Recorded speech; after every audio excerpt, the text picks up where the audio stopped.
It was 6 in the morning. I got a knock on my door, a really loud knock, and I thought it was my dad who had locked himself out or something.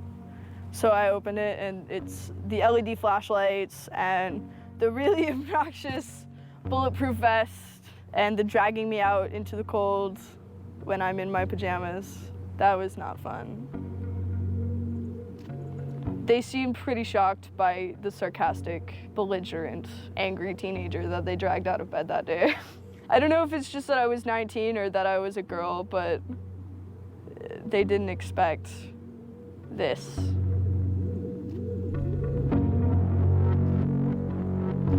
"10,000 angry kids, whoever they are, they scared the shit out of some people those days. They scared the shit out of the powers that be. And that's why this is being investigated. That's why I'm under indictment. That's it. Because between the days of December 6th and December 10th, 10,000 angry people proved to the government that their regulations, their ideas, their view of PayPal, their view of WikiLeaks, their view of the Afghan war and Egypt and Tunisia and Libya, it didn't fucking matter. Their opinion no longer mattered because someone was out on the internet kicking ass. The computer hacker group Anonymous is claiming tonight that it took down the website of the Federal Appeals Court in San Francisco this afternoon. They took down Senate.gov servers. They've taken down HB Gary. Sony's claiming they did $150 million worth of damage. So many confidential files that tonight, because of these hackers, can be in the hands of anyone. Visa, MasterCard, the PayPal situation. The criminals who hacked into Sarah Palin's private email. The Church of Scientology says Anonymous is a cyber-terrorist group of religious bigots. Anonymous and this other group called Lulz Sec. They seem to be wanting to prove a point. Anonymous kind of was like the big, strong, buff kid who had low self-esteem. And then all of a sudden punched somebody in the face and was like, holy shit, I'm really strong. And Anonymous calls itself the final boss of the internet. And sometimes it proves to be really fucking true. If you are going to violate the freedoms of the internet, you certainly better watch the fuck out. They are kind of the rude boys of activism. There's a real rough edge to them, which I think also is one reason why they garner so much love and hate from people, too. They represent a certain sort of chaotic freedom. Individual, young, nameless, faceless folks are having geopolitical impact. I mean, it's both exhilarating to realize that and terrifying to realize that. It kind of depends on how that power is wielded. We are legion. We do not forget. Expect us.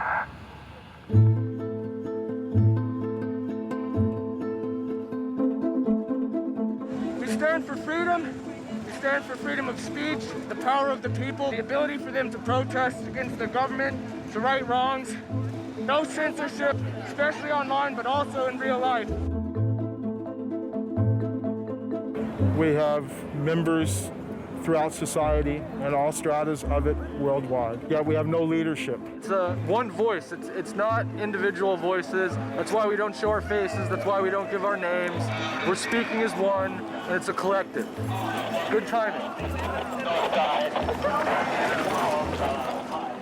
I would love to live in a country where the government fears its citizens and not the other way around.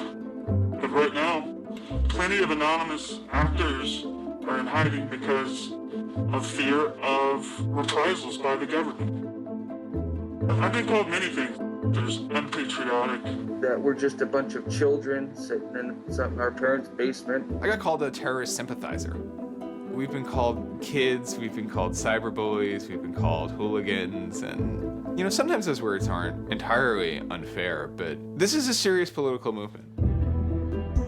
No one, you know, in the general public really seems to get it. What they don't seem to get is that the ability for Anonymous to be everything and anything is its power. Anonymous is a series of relationships. Hundreds and hundreds of people who are very active in it and who have varying skill sets and who have varying issues they want to advance and who are collaborating in different ways each day. They're a little bit like a prism or kaleidoscope. They've got many different facets and many different sides. Of course, when you spend enough time with them, you start to get a sort of feel or texture that's not just random, right? Yet it's very multifaceted, very rich, which does span from the quite lighthearted to the very, very serious. Bob Dylan had a line in a song just saying, to live outside the law, you must be honest.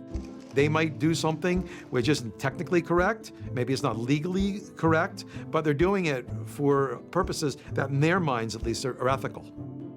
People who know what they're doing, who share an ethos, who have a commitment to exposing and humiliating the man, who have a very low tolerance of lies and what they perceive as evil on the part of overweening power structures. They share information, they share tools and techniques, and they are currently having a very good time. The hacker culture, as we know it, really sprang from one place. It was MIT, and it was specifically the people in the Model Railroad Club, the Tech Model Railroad Club. Hacking originated as humorous pranks. When the guys at MIT put a Volkswagen up on top of the dome of the building, and people woke up and saw the car up there in the morning, or they measured a bridge by the body lengths of somebody. I would say his name was Brian, and discovered the bridge over the Charles River was, 822 Brians. These are funny things. That's where hacking originated, and it migrated into engineering and computer communities. It's witty, it's pranks. Basically, Microsoft and Apple both got their entire start off computer crime. Bill Gates stole pretty much all of MS-DOS. Steve, Jobs, he was creating boxes to defraud the phone company, I always saw hacking as implicitly political. But hackers, whether they're conscious about it or not, whether they're explicit about it or not, make a statement about how we should treat information. And some years after my book came out, one of the people I wrote about, Richard Stallman, got very publicly and explicitly political about open software, and he believed that software should be free. Free as in freedom, not free as in beer, as he put it there. Behind it, whether misguided or not, there's a political impulse. Hacktivism was a term coined by a group called Cult of the Dead Cow. The Loft had an interesting relationship with the Cult of the Dead Cow. There was 3 members that were in both organizations. And we kind of kept the serious security research that they would do under the Loft name. And if they were doing some sort of just goofy stunt-like things, they would do it under the Cult of the Dead Cow name. Because the Cult of the Dead Cow was really kind of sort of like a propaganda type of organization. They had a guy who was the minister of propaganda. They're kind of merry pranksters. Everything they did was completely over the top. They would dress up like Mr. T sometimes. They would do rap songs at DEF CON, like a rap performance. One of the guys there, I think his name was T-Fish, short for Tweety Fish, coined the term hacktivism because he saw one of the things his group was doing, which he called hacktivism, was writing software that people in other countries could use to communicate securely, even if their government was spying on them. So the principle was it was freedom of expression. It was everyone should have access to the internet. Everyone should be able to communicate and get their message out on the internet. Even more important in countries where there was repressive regimes, that if you said something against the regime, they would come and take you away and you weren't saying it anymore. A good place to start are with what has often been called virtual sit-ins, which use the tactic of a denial-of-service attack. Denial of service has been around for a long, long time. The equivalent of if you for some reason wanted to disrupt a bus service, right? You can hire 1,000 extras to all go and line up at the bus station, right, and get on the bus. And so that anyone who was really trying to get on the bus couldn't do it, right? It's as simple as that. When you stop trying to visit, website goes back up, no permanent damage. And this tactic has been used by a number of different groups. Probably the most famous is the Electronic Disturbance Theater. Another really interesting case happened in Germany, where a group of activists got together who wanted to protest the fact that the airline Lufthansa were using their planes to deport immigrants, and they would take down the site. And in fact, eventually the German courts ruled that this was a legitimate form of protest. From airport security to subway bag checks, there's no question it's a new world post 9/11. It's worse now for humans post 9/11 because intrusion and surveillance, which is always going to be misused by those who can misuse it, has created a different kind of society in which freedom to move unobserved is a privilege only of the rich.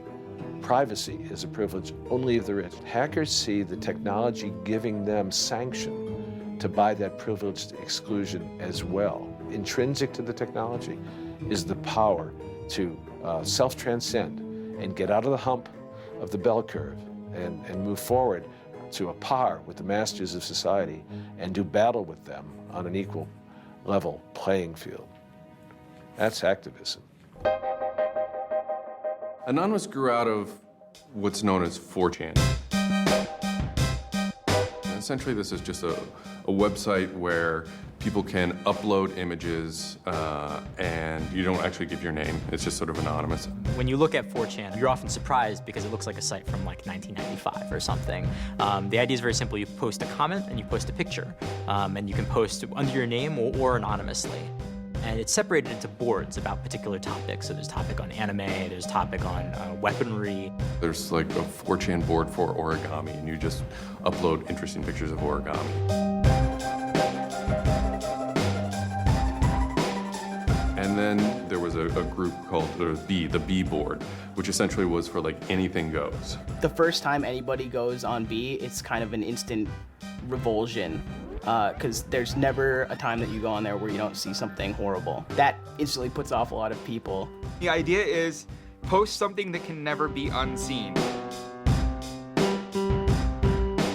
Half of the posts on B are there specifically to make people not want to come back to B. Have you ever read Lord of the Flies? 4chan, and especially B, is Lord of the Flies. Except some of them aren't 16 anymore, they're just allowed to act 16. It's what you get when people are allowed to express themselves with absolutely no restriction whatsoever. It's the kind of sum of human imagination when people can get together and think together without any limits or parameters. It's the most vile, disgusting, and funny thing on the internet.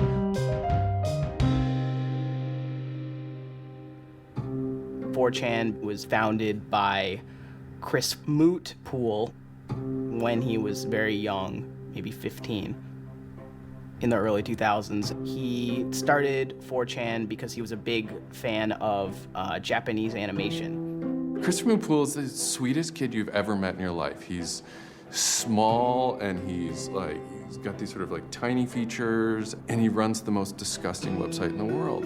What I think is really intriguing about a community like 4chan is just that it's this open place. As I said, it's raw, it's unfiltered, and sites like it are kind of going the way of the dinosaur right now. They're endangered because we're moving towards social networking, we're moving towards persistent identity, we're moving towards a lack of privacy, really. The B board, that's the exact opposite of Facebook. Facebook, like, you're supposed to be like who you are, and there's sort of one model, which is that like you're friends with people, right? In 4chan, you're totally anonymous nobody. And anonymous speech is, a lot of it's ugly, but not all of it is, right? It is actually sort of a place where people can be honest. One of the important things about 4chan is to have a thread that really explodes and lasts for a long time. If it doesn't, then it disappears. It's a site that's not archived. So it creates conditions for anything that grabs attention at some level. And so humor and grotesqueness as a result are quite good for that. I'd rather just be referred to as anonymous, I guess, in the interviews, because I have some docs out on me. 4chan's just where I went to. I grew up on it and I lived there. That's just what I did for fun. It takes a thick skin to enjoy it. But, you know, as long as you're not offended, you'll occasionally come into something really cool or really creative on 4chan. I think the most interesting thing about it is how you can watch memes evolve. You'll see something posted one day, and then a week later, it's got 50,000 derivatives of it. A meme is basically just an idea. It's kind of like a gene, but in the realm of the idea. A lot of the great internet memes that we all know and love, you know, lolcats, right? You know, little cats doing funny things, and then they have, you know, Icon has cheeseburger, right? All that stuff seems to start in this like petri dish that is 4chan b-board.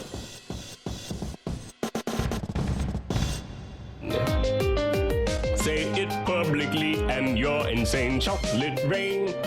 Name any meme from the last about 6 years, and I'll bet you either in its first posting ever was on 4chan, or at least one of its earliest revisions that became what it was on 4chan.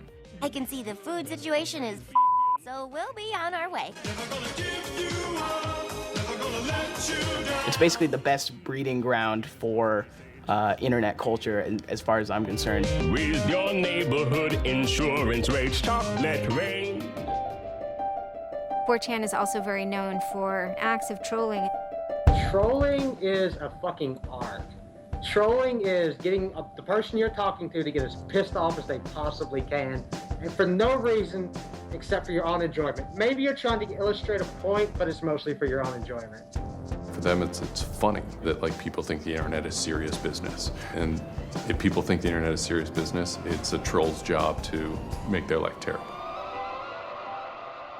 The idea of anonymous came initially as a joke.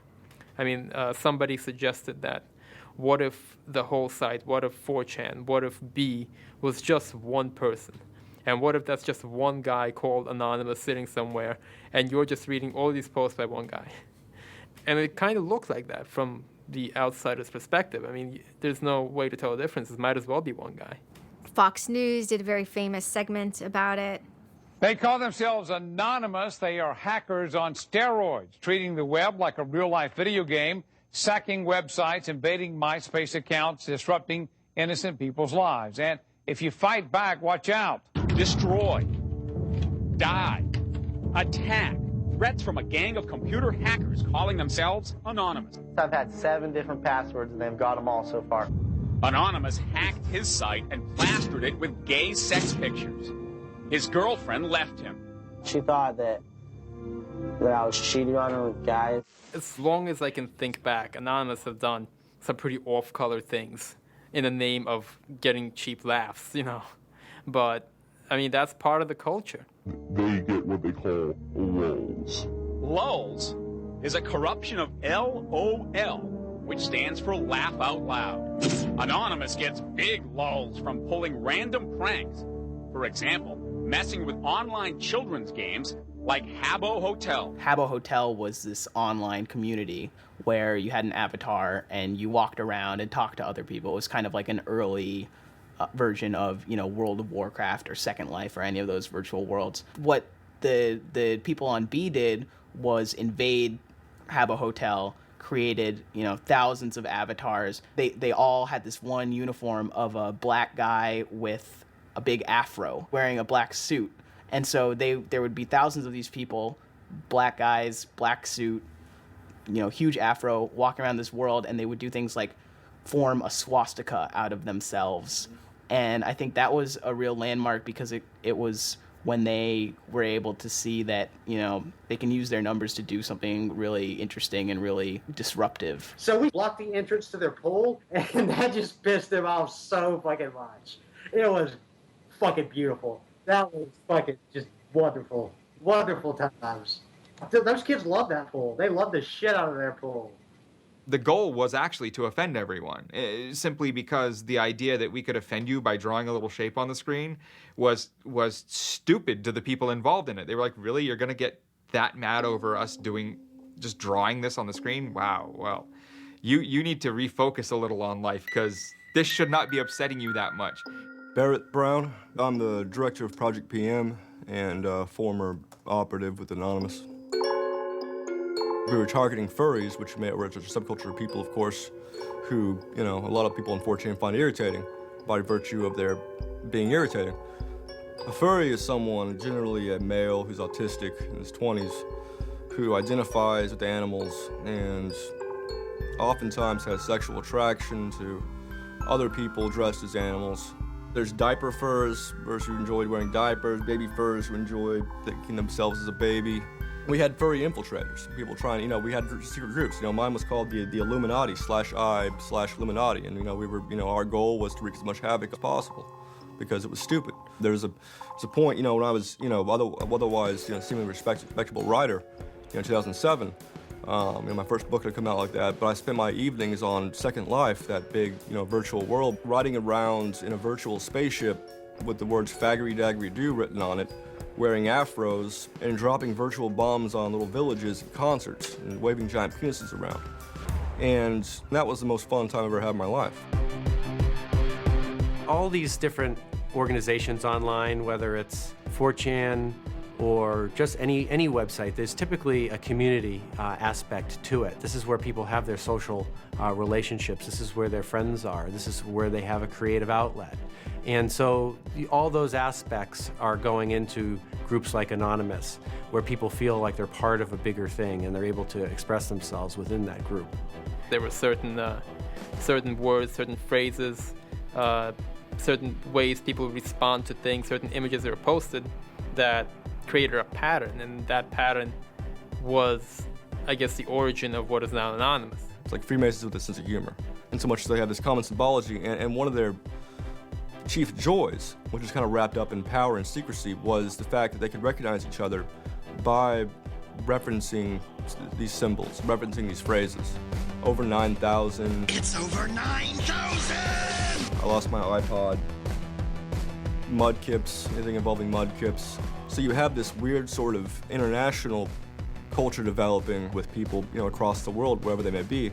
In late 06 and, into early 07, there's a bit of a sea change where instead of just posting a bunch of content or randomly saying we're going to go over to some website and post a bunch of dirty comments against someone, it becomes a little more organized. Welcome to the Hal Turner Show. They went after a guy named Hal Turner. I am being discriminated against because I'm white. Hal Turner was a neo-Nazi who was, big online and had a podcast. I think that the 14th Amendment was not ratified properly, and I think, therefore, it is still okay to have Negroes as slaves in America. The first time I heard about Hal Turner is he was knocking somebody on 4chan. He was just being a major dick to a relatively known user.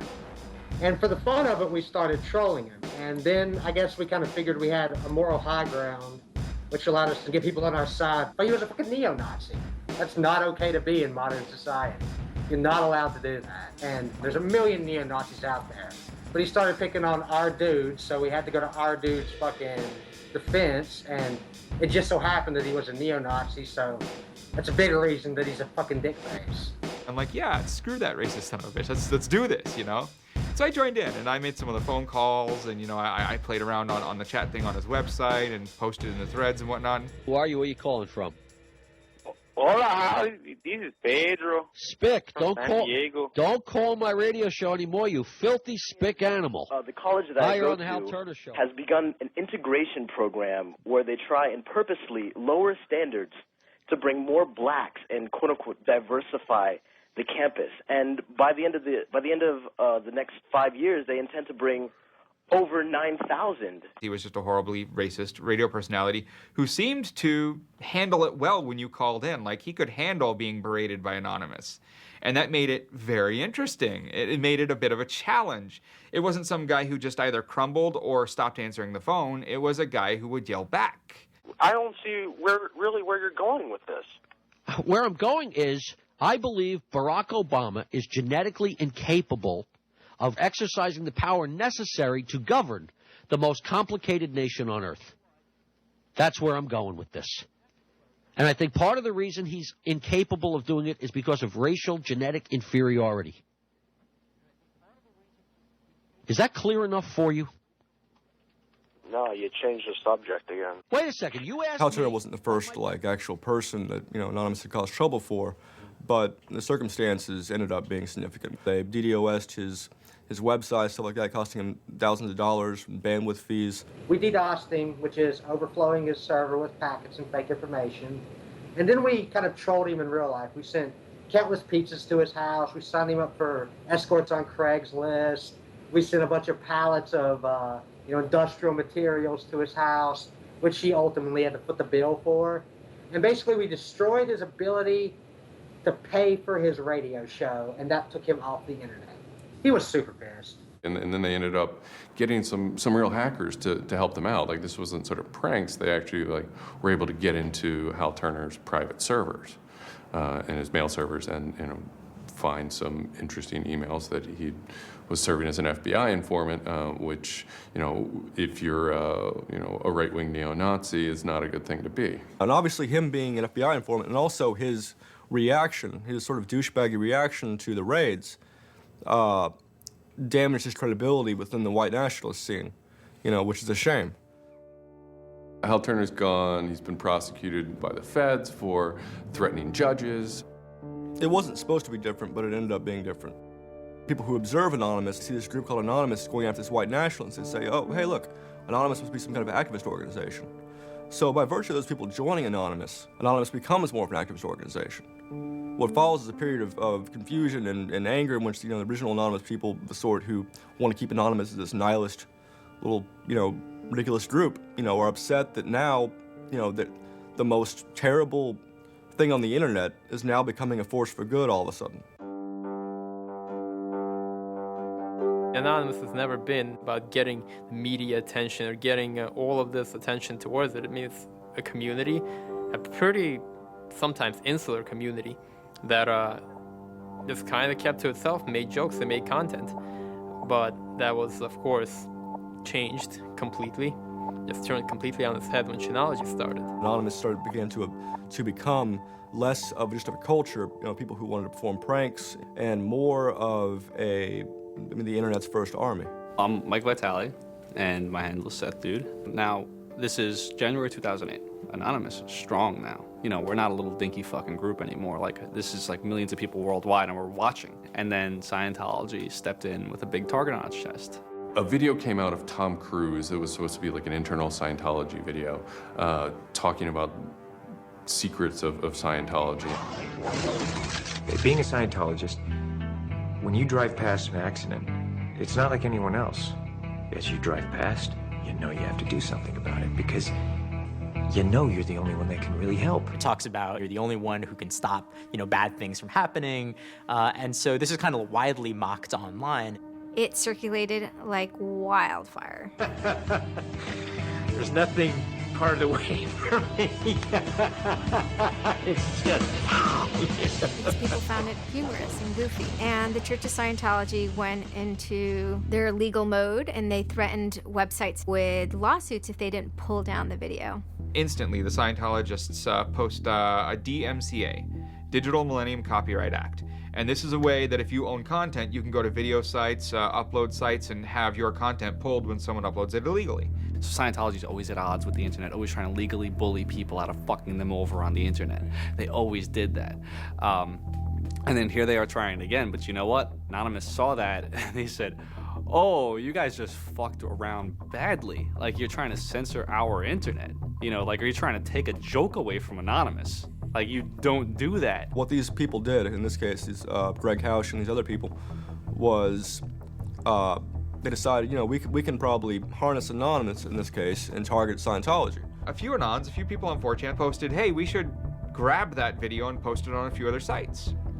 And I was one of the people in that thread talking about it. And we got the original source of the video by reaching out to the person behind the accounts and everything.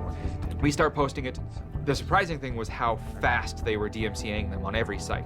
It looked to us like they must have direct contact with the lawyers and the team who actually pulls videos at all of these sites. It was minutes and these things were falling down. We're like, holy crap, that's messed up.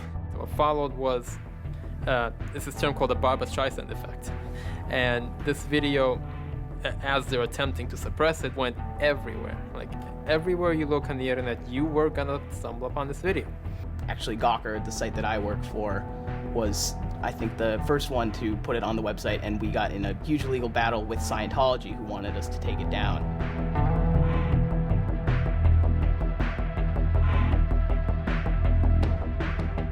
A guy joins the channel, and he says, you should all look at Gawker. So we go over to Gawker, and the strangest thing has happened. This big media company had the video up on their front page and basically had a comment underneath of it that stated very clearly that the FBI would have to come take their servers to get this video taken down, that they were sick of this abuse that was going on.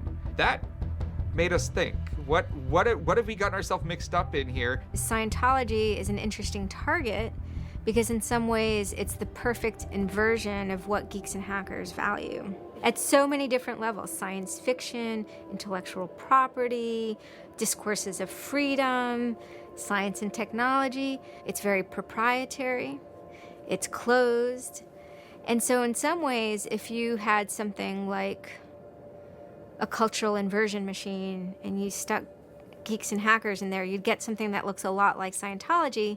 So it's quite offensive, and there's a real pleasure in attacking your perfect nemesis. We're just such polar opposites, with them being secretive and us hating secrets, and them being so inclusive and us being, anybody could say they're anonymous, and most importantly, how fucking self-important they were. They thought they were fucking untouchable. They thought that they were like their own little church mafia and shit, And Anonymous will, it's like a play toy now. We're gonna make you guys look stupid as shit. What really kind of dared us and set us off about Scientology is specifically the treatment of their critics. Anybody who says anything bad about Scientology is automatically some sort of criminal, some sort of crazy person, a drug addict. It's just that kind of mentality, that kind of, like, if anybody says anything bad about you, we're gonna fuck you over in the worst possible way. It resonated like this feeling of disgust within us. That was a big problem. That was the big problem. The censorship aspect of it. The audacity of this cult, this creepy cult, to go into our territory and tell us that we can't post this. No, fuck them. No, it's not gonna happen. And people who knew what Anonymous was to begin with were like, oh my God, Anonymous is gonna go to war with Scientology. This should be really interesting. Especially because it's two weird ass groups. I mean, I've been an Anon for a long fucking time. I know Anonymous is really strange. They're weird, and the stuff we like is weird, and it's really not mainstream at all. Now you have Scientology.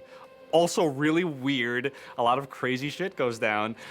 Anybody on the outside who's seeing this is going, let's watch these two retards fight. Like, both their pants are gonna fall down, they're gonna triple, and it's gonna hurt everybody, and it's gonna be hysterical. And what happened was all these people who were geared up, the infrastructure was built to war with other Anons, said, you know what, fuck it. Everybody's gonna get together and pound the fuck out of Scientology.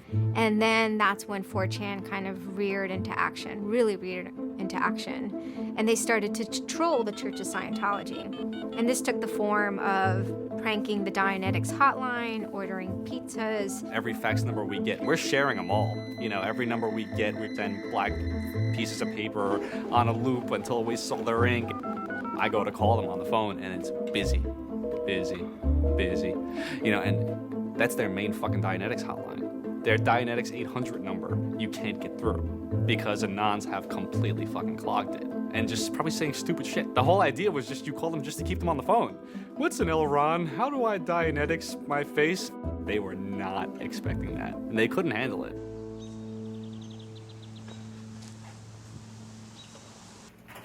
I'm Brian Mettenbrink.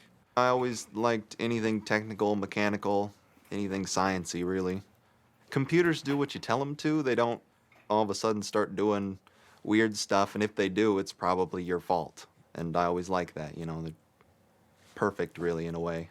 I had just gone to 4chan just on pure happenstance, and I saw a post about the Scientology thing, and I started looking up stuff, and I'm like, oh, this is actually for a decent cause. I think I'll, do this. You started seeing all the stuff in B, and I saw the stuff in B then. Everyone's going to DDoS Scientology. Everyone's going to bandwidth rape them. Anonymous Members have developed a distributed denial of service attack tool called low orbit ion cannon, which is taken from a computer game. Low orbit ion cannon is what's called an end game weapon in Red Alert.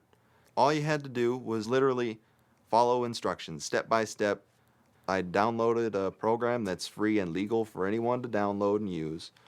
And I followed the instructions and I typed in www.scientology.org and I pushed go. And what it does is it tells Scientology.org, in this case, it tells them to send their website to my computer about, I think it was 800,000 times in a weekend. And I'm pretty sure I probably took it down myself a couple of times. This tool is Low Orbit Ion Cannon, sometimes referred to as LOIC.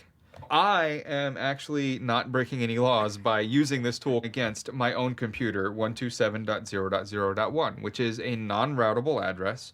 But, of course, if I were to have attacked one of those other bigger sites out there, I would have severely been breaking the law and would have been doing it in a way that was quite easy to track. What you do is you put in the site, you see that the IP is correct, you make sure that all these settings are good, and you hit the button, and off it goes. It felt like you were making a difference.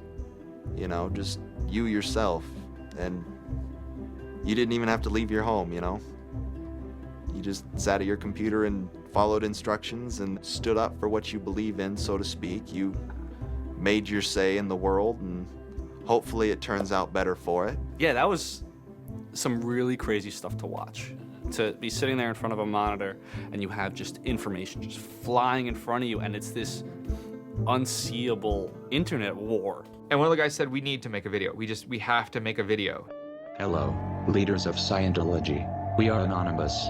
When the video came out on January 21st, that was one of the first times that Anonymous as a culture started referring to itself as Anonymous as a movement, and declared that it was going to take down and destroy the Church of Scientology. That video probably changed everything.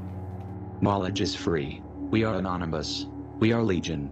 We do not forgive. We do not forget. Expect us. It basically looked like if a computer was going to tell you that he was going to beat the shit out of you, this is what it would look like. That one video really galvanized that moment of innovation. That's exactly like with that video, internet activism as it's known today was born. What the video was saying was, it's over. You're not going to be able to follow people back to their house anymore with impunity. You're not going to be able to just issue a cease and desist letter to any reporter who wants to write some shit about you that you don't like. You know, that's done with. Every time you do that, Anonymous is going to hit you harder. So we made a video named Call to Arms that said, we're going to the streets. Every major city of the world has a Scientology building. Be very wary of the 10th of February. Anonymous invites you to join us in an act of solidarity. Anonymous invites you to take up the banner of free speech, of human rights, of family and freedom. Join us in protest outside of Scientology centers worldwide. And you just see this consensus forming that it's going to happen. So we made the third video, the Code of Conduct. Don't bring weapons. Dress accordingly. Cover your faces, because they will try and find out who you are and screw with your life. Rule number 17. Cover your face. This will prevent your identification from videos taken by hostiles. Scientology has a history of harassing, stalking, and just generally doing horrible things to its critics.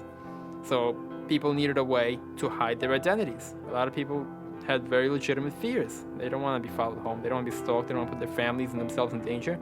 Everyone was going, well, we're going to wear masks. What's the only fucking mask that we all already know or have a joke about? And it's the Guy Fawkes mask. You see the movie V for Vendetta, the ending scene where everyone's wearing the Guy Fawkes mask. That is very reminiscent of what Anonymous thinks Anonymous is.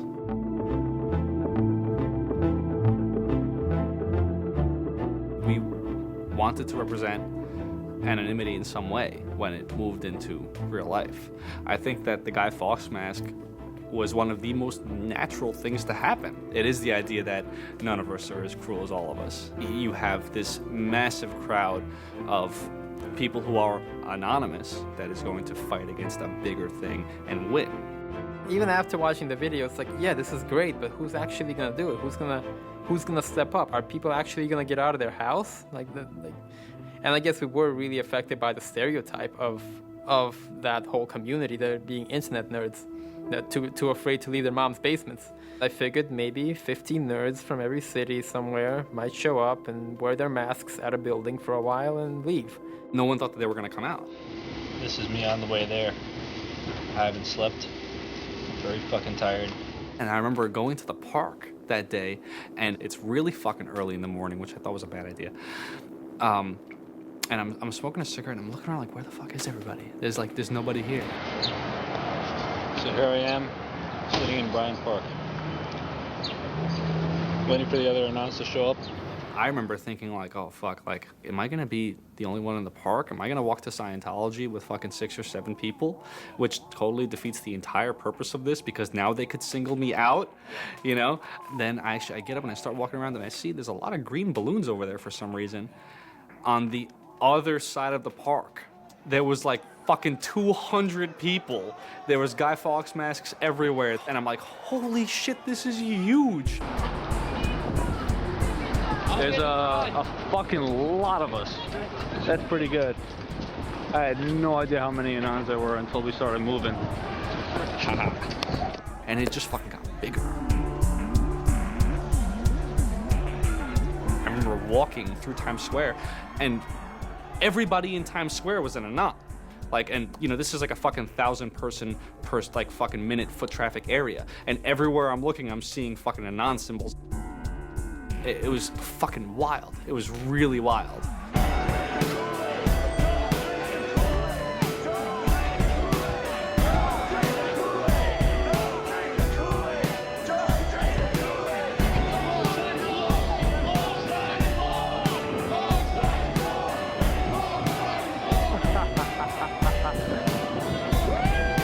This is our fucking raid. Hell yeah! So we start getting numbers in. And Sydney. We're thinking that it's going to be 50 people. And before 10 a.m., before even time, there's already 50 people there. And there's still streams of people walking down the streets.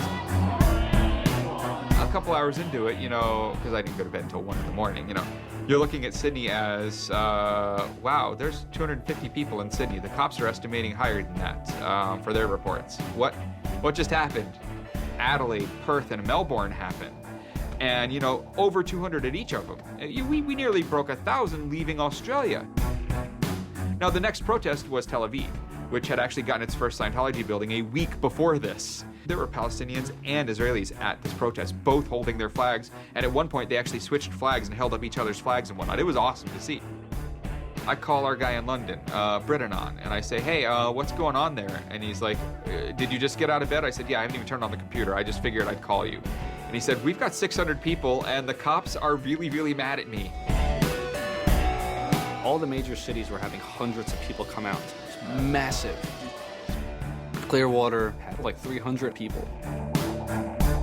I don't think anyone beat out LA. I think LA had over 1,000 people. The thing that happened was something completely different, and hundreds of people from every city just swarmed the streets. It was kind of overwhelming, a little even scary, but scary in a good way. Soon, you know, we're at around the 10,000 mark, you know, and we were joking the whole time, over 9,000, you know, one of those memes. It was too surreal. It was not believable. You go by what name? We are anonymous.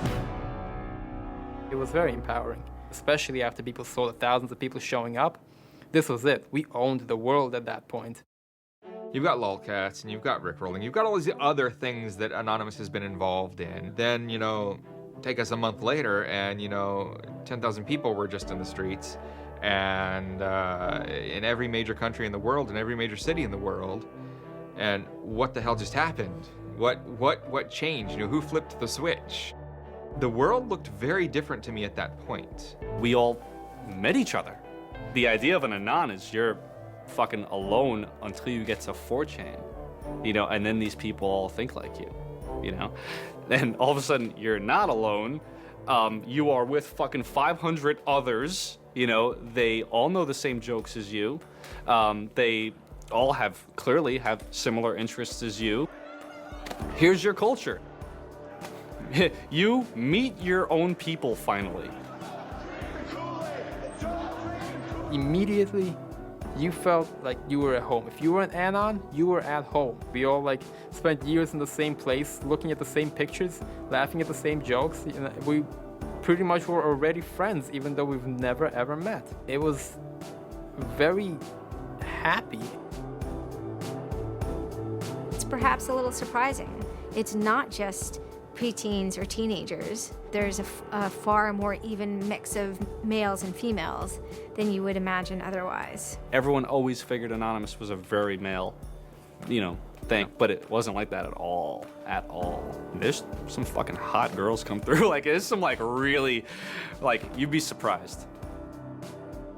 And there were a lot of these so-called guys who weren't socially good. They were very awkward. They still lived at home at 23, half of them virgins. And I'll tell you, the amount of those people who got laid from these protests happening is in the thousands that would not have for years probably.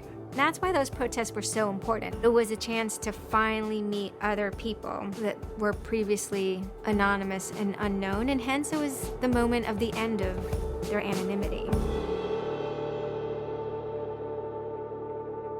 Scientology, they kind of fought back, so to speak. They posted stuff online. While claiming they are peaceful, in less than 3 weeks, anonymous members made or encouraged 8,139 harassing or threatening phone calls, 3.6 million malicious emails, 141 million hits against church websites, 10 acts of vandalism, 22 bomb threats, and 8 death threats against members and officials of the Church of Scientology. They basically antagonized, really, is what they did, which is really one of the things they're great at. They wanted to find me. They did. They hired PIs. They started taking pictures of us, threatening to sue us. People were getting followed. People were getting followed home. It'd be a regular thing for someone to say, oh, I had to lose someone on the subway. I saw someone from the Scientology Center, and they were following me. They would follow us to our houses, try to intimidate us, send us cease and desist letters. They had a PI hand deliver a cease and desist letter from a very expensive lawyer. It was a double message there. It was a, hey, we know where you live, and we know your name, and here's something from our lawyer. Just these old tactics that they used to fight the activism they faced before the internet just were completely ineffective against Chanology. Most of the people who received them actually framed them and put them on their wall.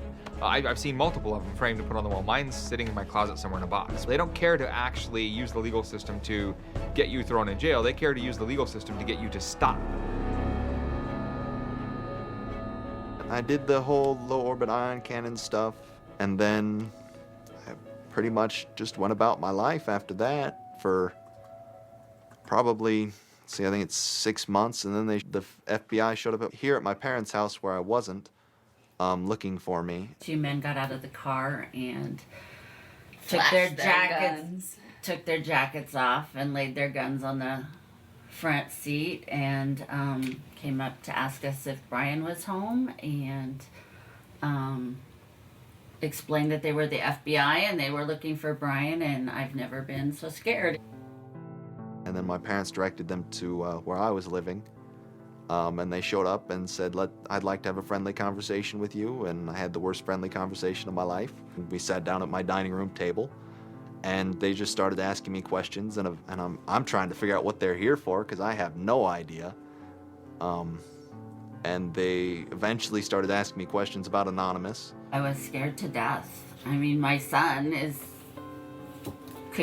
looking at 5 years in jail and a $100,000 fine. I had no idea that it was any sort of this big of a crime to do what I did. I thought it was the kind of slap on a wrist, $200 fine type crime. So I actually told them that I did it at that point. Then it went from there. But yeah. I would have never ever believed that the maximum punishment for this was 5 years in prison. It was a very eye-opening experience. I had a little bit of trouble accepting it, knowing that I could go to prison for 5 years. Knowing that I would be in prison from age 20 to 25 for this, you know, I thought that was a little bit extreme. I tell people it would be different if they drank and drove and killed somebody. But he didn't do that. It's hard to deal with, harder to deal with, because he didn't do that. He just pushed a button on his computer, and as he explained it to me at the time, it was like pushing the refresh button over and over and over and over 800,000 times. And it seems like such a little thing. I did the second most damage is what Scientology said. I sent the second most out of everybody. So I got the maximum for my category, which was 1 year in prison and 1 year supervised release. I think, you know, the way I feel is for what I did was one of the most, like, lopsided punishments I've ever, like, read about or heard of. Yeah, I think it's ridiculous, especially the year supervised release where I can't touch a computer for a year. I'm not sure what that's supposed to solve, except make my life difficult. So that computer behind me back there, I could go back to prison if I went over and touched it. I can't knowingly associate with members of Anonymous. They just made a big deal about Scientology as a religion and that this is America and you can believe in whatever you want to believe, and I'm pretty sure they actually compared me to like the KKK and the Nazis and stuff in the courtroom. Yeah, it's a completely different issue. I'm very proud of what he did. He stood up for what he believed in, but that was never, ever mentioned. I never would even dream of hurting anybody, you know. It's just not me.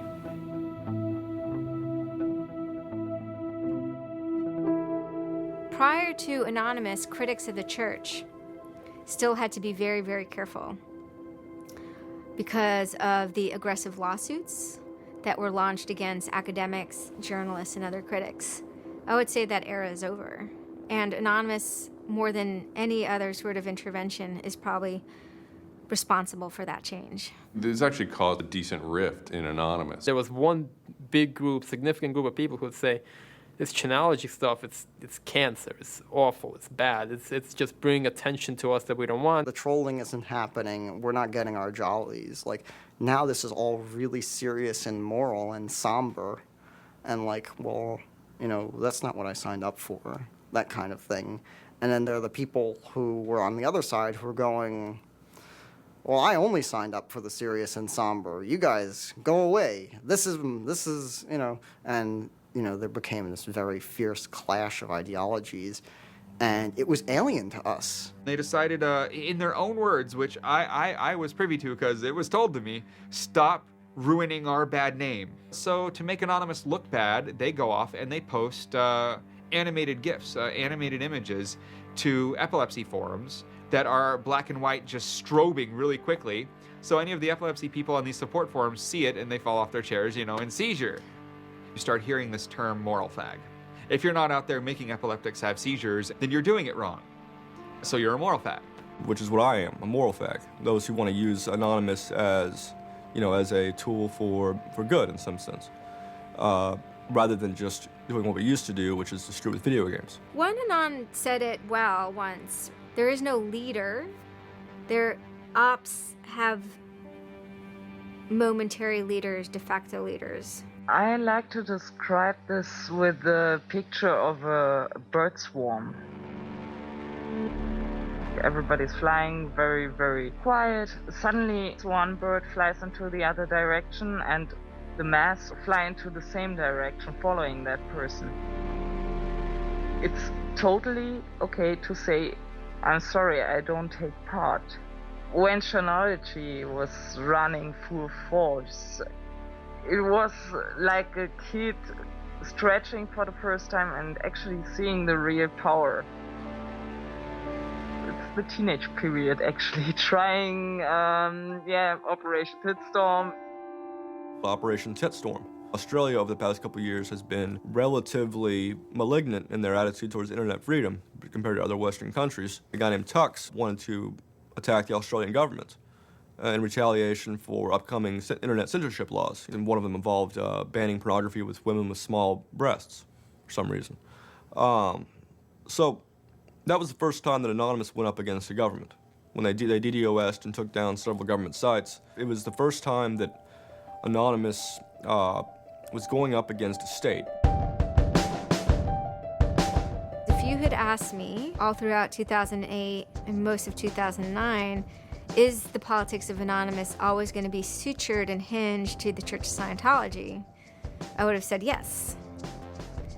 And it became unsutured, unhinged, when a different political wing was born in 2010. The Motion Picture Association had hired an Indian software firm to DDoS the Pirate Bay. And Anonymous, coming out of 4chan, DDoS, the Motion Picture Association of America, as well as then other groups like the Recording Industry Association.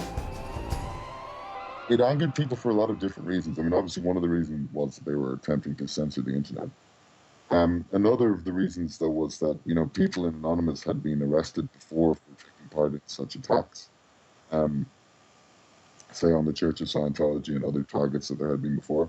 I think there was a big sense of the hypocrisy in it. This was the moment a kind of networked kind of architecture was born, where there was a different node that was unrelated. Some people crossed over, and they were connected by aesthetics and by ethics, and yet this was a different ship that was sailing.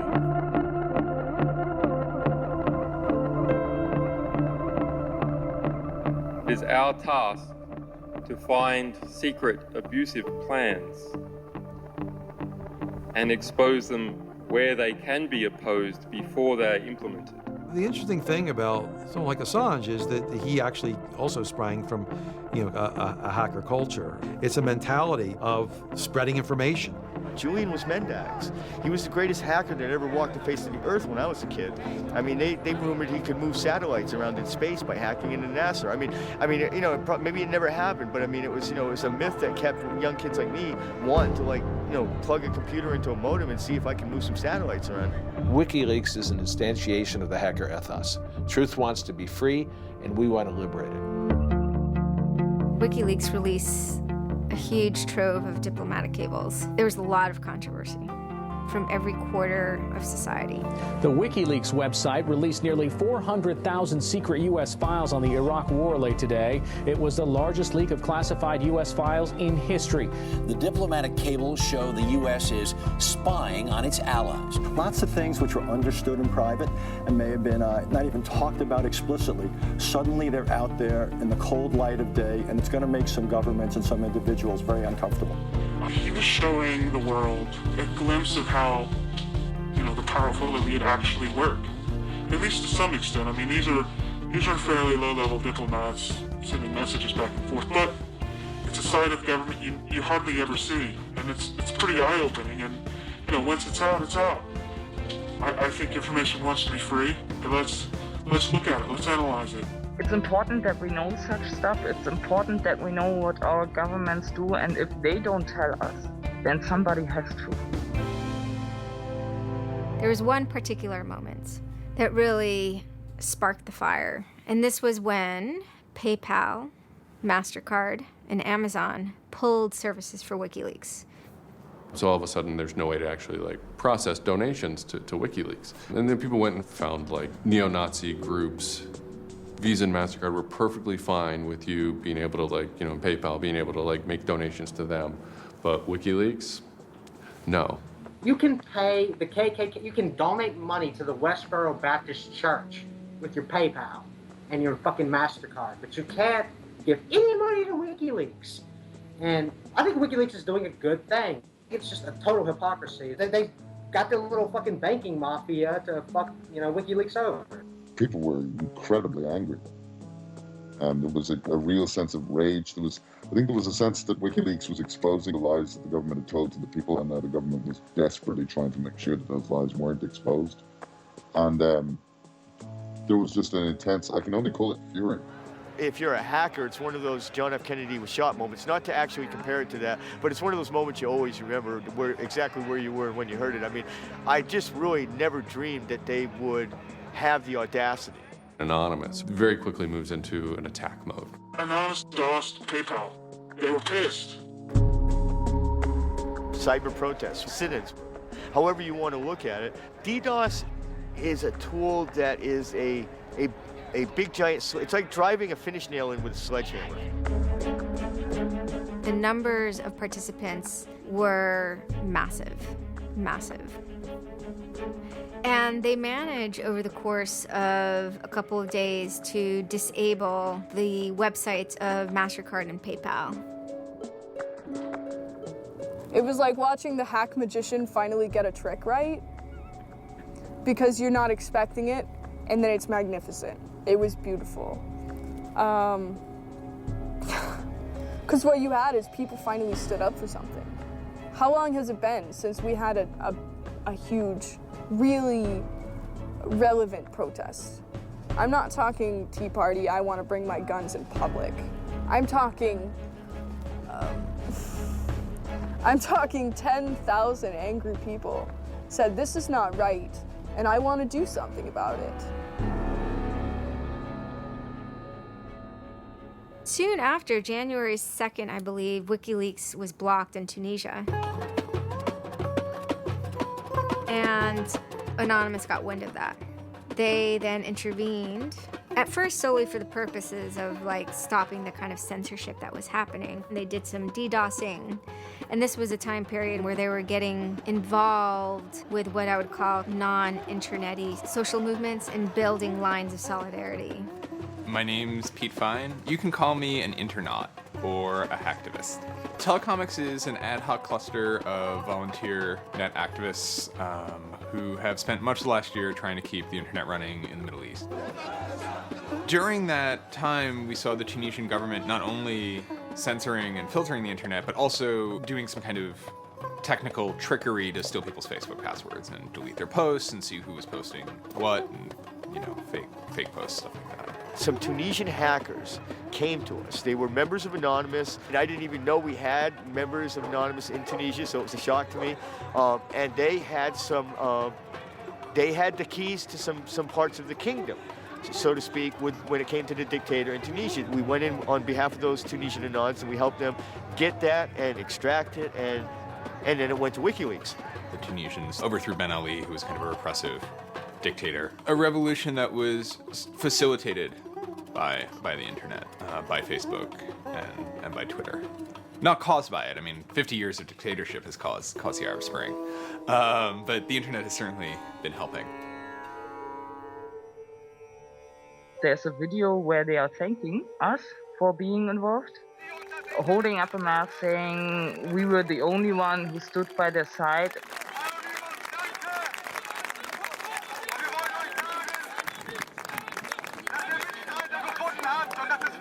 For me, it was awesome to hear that and to feel the connection. The same group of hackers that target anti-WikiLeaks sites have now turned their attention to Egypt.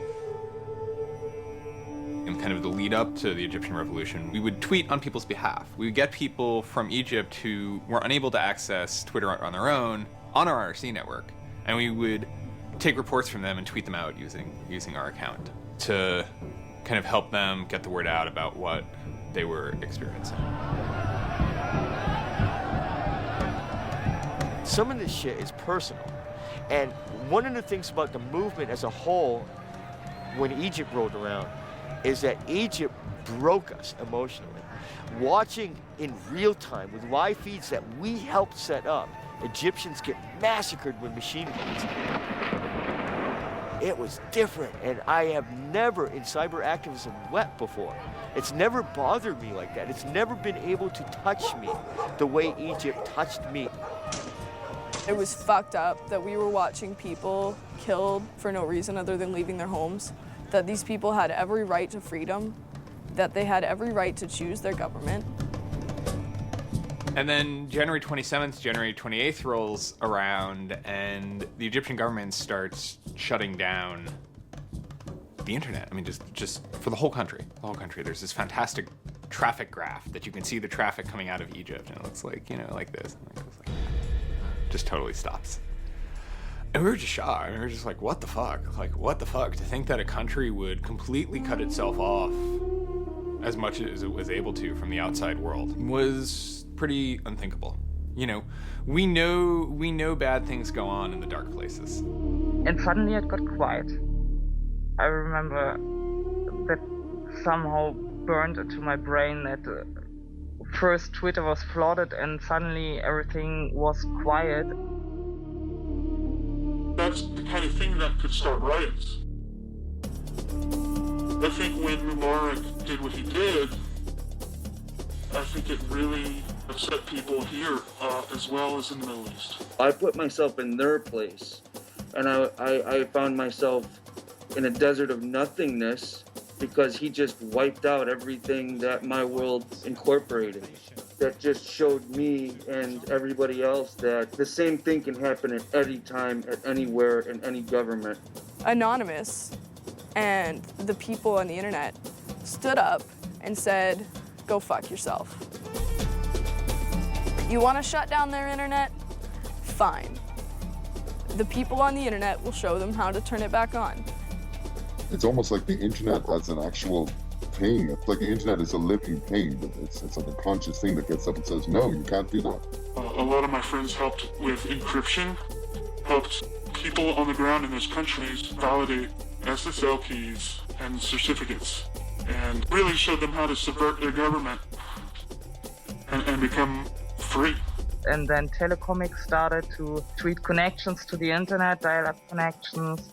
In Egypt, the care package we put together included some kind of our comms information, the ham radio and dial modem details. In total, we helped coordinate and run about 500 dial-up modem lines. We also Googled up treatments for tear gas and other kind of basic medical treatment and found folks who could translate that into Arabic. Sort of put this together in a nice one-page PDF and fax, and off it goes. I think the most effective thing was shutting down government websites. We're taking your dictator's web pages down. It is cyber warfare at that point. When you're dealing with a dictator like that that's killing people, all the gloves are off. We are going to not just take your websites offline, we are going to destroy your every communications. We are going to wreck you like a nation state would wreck you. In Cairo, Egypt, the crowds are shouting and screaming.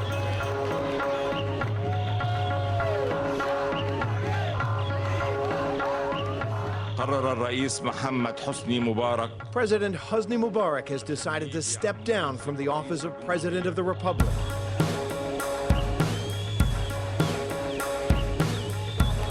When Mubarak left, it was a hell yeah moment.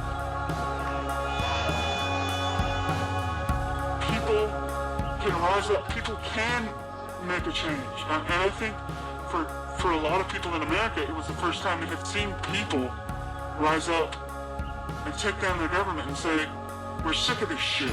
We're sick of the oppression. We're sick of living as slaves to your power. We had Egyptians come thank us as we're doing this stuff, and I said to them, like, look, you guys just get our back if stuff goes down here. Although it was awesome and it was one part we were fighting for me it was quite clear that it's not the end of the story. That it's not suddenly changing into rainbows and nine cats or whatever, but that we now have to watch even more. The FBI is now investigating Anonymous, a loose collection of rogue, tech-savvy hackers credited with bringing down the websites of MasterCard and Visa last December. So there were 40 raids back then. They seized computers, cell phones, and those kind of technical apparatus, sometimes including from, in the case of, a 19-year-old girl lived with her family, they took her parents' stuff too. There's always been a sort of cat and mouse dynamic, not just in relation to the feds, but also to these sort of groups that have appointed themselves as guardians of the Republic. And there's groups called like Backtrace Security, which is made up of a couple of deranged people who, I think for personal reasons, have grievances against Anonymous. I've been threatened by people who are former Secret Service agents who now run private security companies. Suddenly, on February 5th, a Financial Times article comes out that we all see. And it's quoting this guy named Aaron Barr, who's the CEO of HP Gary Federal, which is an intelligence contractor. And Aaron Barr is telling his Financial Times journalist, Joseph Min, that he's been secretly monitoring the AnonOps server where all this is going on, and has done so for several weeks, and using his own custom brand of information operations techniques, has managed to identify the alleged leadership of Anonymous, including 25, quote, lieutenants, unquote, some sort. We have to see this document. Everyone wants to know. We don't need to destroy him. We don't need to destroy his company. We just need to see the document, and we'll decide what comes next after looking at the document. So they get it. It was unbelievably easy to get into that network. And my name was on there as a screen name, and Greg Hausch was listed there by a screen name. The fact of the matter is, what he told Financial Times was everything he told them was demonstrably untrue, and very much hilariously so. He had to be shut up. It had to be proven to the world that this guy was a retard and that his information was in no way valid. Now, to put that in hacker terms, Anonymous is a hornet's nest, and Barr said, I'm gonna stick my penis in that thing. In a mere 24 hours, he was owned, pwned completely by a small group of participants who basically went on a hacking rampage. Faster than you can say, get these hornets off my penis. Anonymous took down Barr's website, stole his emails, deleted the company's backup data, trashed his Twitter account, and remotely wiped his iPad. And he had just reached the Hammam high level on Angry Birds. The HB Gary hack brought about 70,000 emails. Probably the most important ones had to do with a proposal that HB Gary had already formulated. It was packaged up as a nice PowerPoint presentation, kind of act as privatized agent provocateurs, where they were going to discredit WikiLeaks. HB Gary was proposing submitting fake documents to WikiLeaks, and then when discovered as fake, the error could be called out and it would discredit WikiLeaks. Right. So, so there's a lot of specifics that I can't talk about. So let me try to answer that though in a general sense. Well, first of all, it's probably no surprise to anybody. I'm not a big fan of WikiLeaks. I think that the broad purpose of trying to get as much information, proprietary or classified information for the government, expose that, is an extremely destructive and dangerous purpose. As Julian Assange had a few months before noted that they had information on a major bank showing wrongdoing, and Bank of America somehow knew it was them. And the proposals involved for Bank of America and the WikiLeaks problem, they entailed conducting information war on WikiLeaks and its supporters, creating dissension within WikiLeaks, DDoS attacks. You also wanted to launch cyber attacks on WikiLeaks infrastructure to get information on document submitters. Well, one thing I guess I want to make sure is clear is, none of those activities had actually occurred. There's in business, there's when you start proposing or thinking about an idea, there's a brainstorming phase, and somebody says, well, what if what could we do? What's theoretically possible? Well, still, this was an idea. This was proposed. This was something that you thought about. Right. They also wanted to go on a campaign kind of targeting Glenn Greenwald, who's a reporter for Salon, who's an outspoken kind of critic of the government and supporter of WikiLeaks. It seems like you're trying to attack a journalist here.